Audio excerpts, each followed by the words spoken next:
Я думаю, что этот проект в Таджикистане очень многие ждали, да, потому что это такая возможность, не выезжая из страны, но получить такой золотой билет и шанс показать свой талант огромной аудитории. Мы от этого проекта ждем, наверное, яркого шоу, в первую очередь, каких-то ярких, уникальных номеров, да, ну и участники должны понимать, что это должен быть не просто танец, не просто игра на каком-то традиционном музыкальном инструменте, это должно быть интересно не только таджикистанцам, но и другим странам, участницам региона.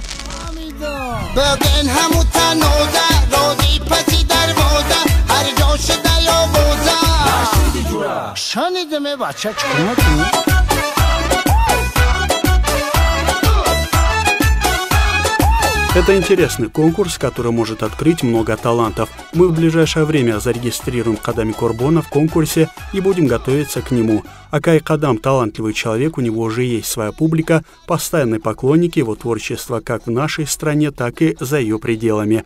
Я думаю, у него есть все шансы стать хотя бы страновым победителем. А удивлять он будет своим позитивом, люди будут смеяться и получать удовольствие. А я, в свою очередь, обязательно помогу ему подготовить интересный номер.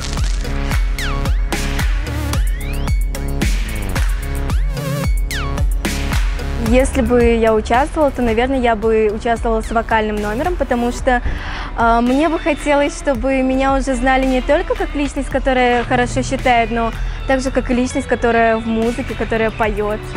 Я уйду, когда шум сменит тяжесть тишины. Ты молчишь, я молчу, нам не о чем говорить. И пускай сотни раз обещал с тобою быть до конца.